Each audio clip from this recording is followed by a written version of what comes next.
How to use seasonal psychology to boost your TikTok content, part 2. Now you can do this all throughout the year, but I'm posting this in late September because the holidays, Q4, Black Friday, New Year's, everything that's coming up has the potential to completely change the trajectory of your success here. Not in this meaningless motivational way, like genuinely, if you do this properly, your business, your content, whatever you're trying to build here, can look completely different in weeks or months. I know that because when I switched to this last year, everything started changing to the point where I would post 4 seasonal videos in a month and make more than I used to with 20 to 30 videos. I've been starting to see a lot more people doing this successfully, so I want you to be ahead of the curve.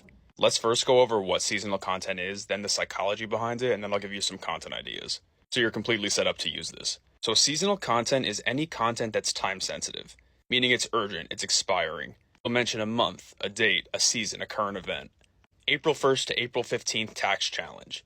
New Year's reset. Do this on or before August 1st. It could really be anything. So since your video is only relevant for that little chunk of time, for April, for fall, for August 1st, it is hyper relevant to your viewer. And so oftentimes it'll get pushed way further and faster even if you've been at 200 views for months.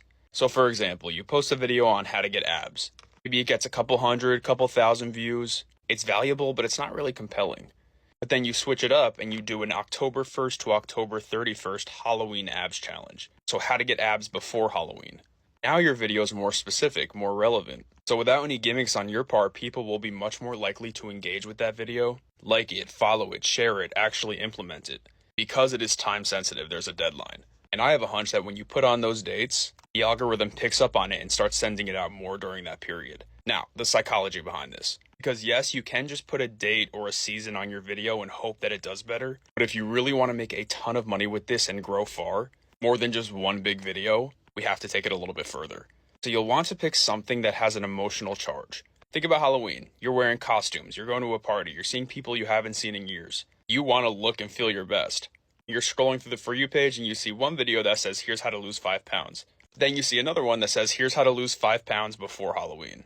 Given the emotional charge of Halloween, all that loaded stuff that we think about, that Halloween video will have a much stronger response because of the emotion behind it. It's very important to understand who your viewer is, what they're thinking about, what's on their mind, and truly understand that person, or at least reflect on this yourself. If you're struggling with this, here's a ChatGPT prompt. It's one of my favorites from my seasonal content guide. And if you type that in, you'll be given a list of upcoming emotionally charged events that you can then provide your value or your expertise on. Now, when it comes time to film your video, the hook is key. You want to have the exact dates, the exact season, the exact keywords clearly visible as the textual headline on the screen. See how I type out 8-1 priority?